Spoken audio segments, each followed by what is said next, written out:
Then they sang a hymn and went out to Mount of Olives. You will all turn away, Jesus told the disciples. It is written, I will strike the shepherd down, then the sheep will be scattered. But after I rise from the dead, I will go ahead of you into Galilee. Peter said, all of the others may turn away, but I will not. What I'm about to tell you is true. Jesus answered, It will happen today, in fact tonight, before the rooster crows twice. You yourself, I will say 3 times that you don't know me. But Peter would not give in. He said, I may have to die with you, but I will never say I don't know you. And all the others said the same thing. Jesus and the disciples went to a place called Gethsemane. Jesus said to them, sit here while I pray. He took Peter, James, and John along with him. He began to be very upset and troubled. My soul is very sad. I feel close to death. He said to them, stay here, keep watch. He went a little further, then he fell to the ground. He prayed that if possible, the hour might pass him. Abba, Father, he said, everything is possible for you. Take this cup of suffering away from me, but let what you want be done, not what I want. Then he turned to his disciples and found them sleeping. Simon, he said to Peter, are you sleeping? Are you asleep? Couldn't you keep watch for 1 hour? Watch and pray. Then you won't fall into sin. When you are tempted, the spirit is willing, but the body is weak. Once more, Jesus went away and prayed the same thing. Then he came back again. He found them sleeping. They couldn't keep their eyes open. They did not know what to say to him. Jesus returned to the 3rd time. He said to them, Are you sleeping and resting? Enough! The hour has come. Look, the Son of Man is about to be handed over. Sinners, get up. Let us go. Here comes one who is handing me over to them.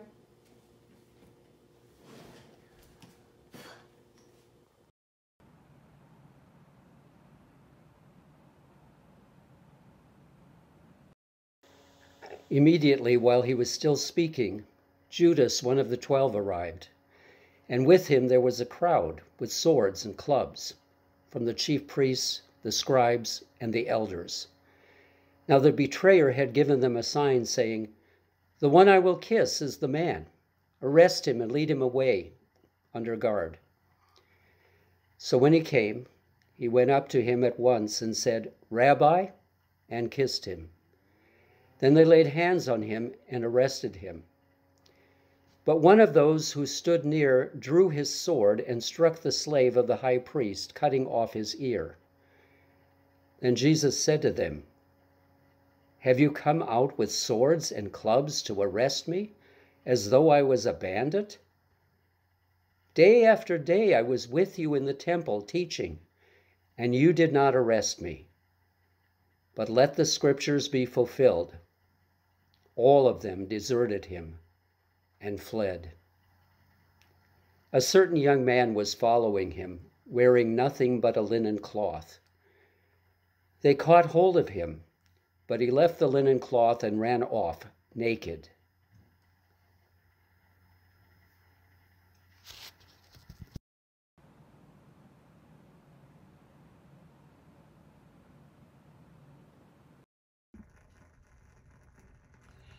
Jesus was led to the high priest's home, where all of the chief priests and other Jewish leaders soon gathered. Peter followed far behind and then slipped inside the gates of the high priest's residence and crouched beside a fire among the servants.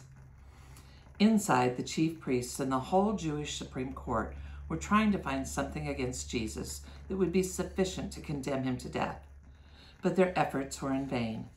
Many false witnesses volunteered, but they contradicted each other. Finally, some men stood up to lie about him and said, "We heard him say, 'I will destroy this temple made with human hands, and in 3 days I will build another made without human hands.'" But even then they did not get their story straight. Then the high priest stood before the court and asked Jesus, "Do you refuse to answer this charge? What do you have to say for yourself?" To this Jesus made no reply. Then the high priest asked him, "Are you the Messiah, the Son of God?" Jesus said, "I am, and you will see me sitting at the right hand of God and returning to earth in the clouds of heaven." Then the high priest tore at his clothes and said, "What more do we need? Why wait for witnesses? You have heard this blasphemy. What is your verdict?" And the vote for the death sentence was unanimous. Then some of them began to spit at him, and they blindfolded him and began to hammer his face with their fists. "Who hit you that time, you prophet?" they jeered. And even the bailiffs were hitting their fists on him as they led him away. Meanwhile, Peter was below in the courtyard. One of the maids working for the high priest noticed Peter warming himself at the fire. She looked at him closely and then announced, "You were with Jesus the Nazarene." Peter denied it. "I don't know what you're talking about," he said, and walked over to the edge of the courtyard. Just then, a rooster crowed.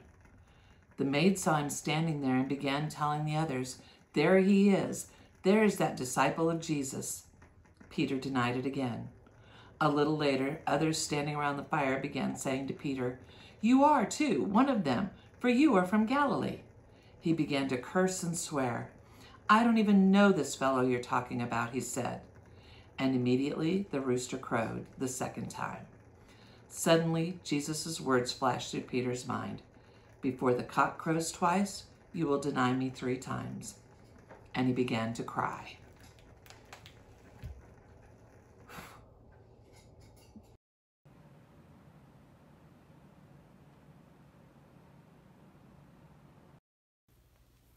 And now a reading from Mark chapter 15, verses 1 through 15. And as soon as it was morning, the chief priests held a consultation with the elders and the scribes and the whole council. And they bound Jesus and led him away and delivered him over to Pilate. And Pilate asked him, "Are you the king of the Jews?" And he answered him, "You have said so." And the chief priests accused him of many things. And Pilate again asked him, "Have you no answer to make? See how many charges they bring against you." But Jesus made no further answer, so that Pilate was amazed. Now at the feast he used to release for them one prisoner for whom they asked. And among the rebels in prison who had committed murder in the insurrection, there was a man called Barabbas. And the crowd came up and began to ask Pilate to do so, as he usually did for them. And he answered them, saying, "Do you want me to release for you the king of the Jews?" For he perceived that it was out of envy that the chief priests had delivered him up. But the chief priests stirred up the crowd to have him release for them Barabbas instead. And Pilate again said to them, "Then what shall I do with the man you call the king of the Jews?" And they cried out again, "Crucify him." And Pilate said to them, "Why? What evil has he done?" But they shouted all the more, "Crucify him." So Pilate, wishing to satisfy the crowd, released for them Barabbas, and having scourged Jesus, he delivered him to be crucified.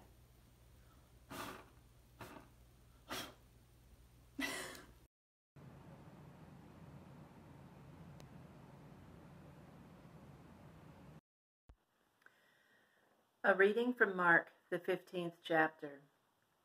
And the soldiers led him away inside the palace, that is, the praetorium, and they called together the whole battalion. And they clothed him in a purple cloak, and plaiting a crown of thorns, they put it on him. And they began to salute him, "Hail, King of the Jews!" And they struck his head with a reed, and spat upon him. And they knelt down in homage to him. And when they had mocked him, they stripped him of the purple cloak, and put his own clothes on him.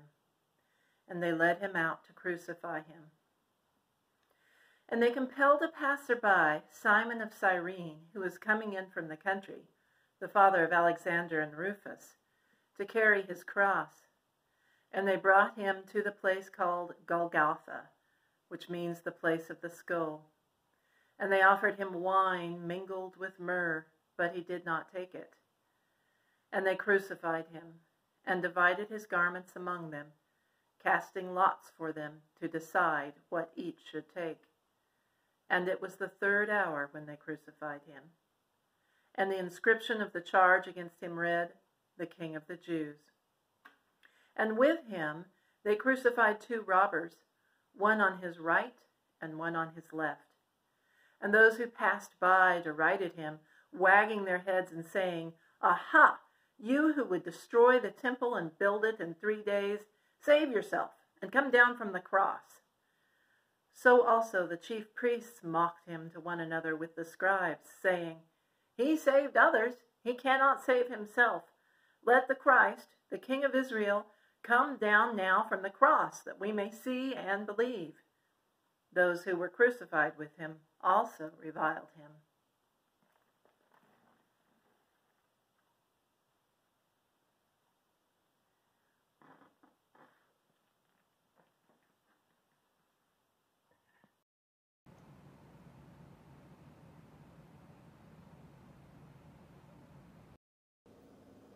When it was noon, darkness came over the whole land until 3 in the afternoon. At 3 o'clock, Jesus cried out with a loud voice, "Eloi, Eloi, lema sabachthani," which means, my God, why have you forsaken me?" When some of the bystanders heard it, they said, "Listen, he is calling for Elijah." And someone ran, filled a sponge with sour wine, put it on a stick, and gave it to him to drink, saying, "Wait, let us see whether Elijah will come to take him down." Then Jesus gave a loud cry and breathed his last. And the curtain of the temple was torn in 2 from top to bottom.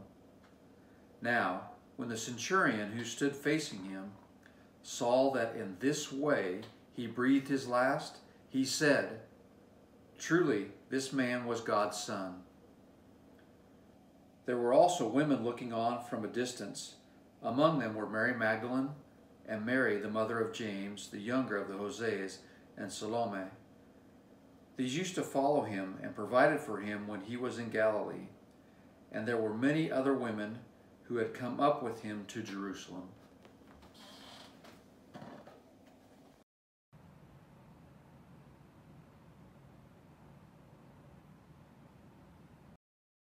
When evening had come, and since it was the day of preparation, that is, the day before the Sabbath, Joseph of Arimathea, a respected member of the council, who was also himself waiting expectantly for the kingdom of God, went boldly to Pilate and asked for the body of Jesus.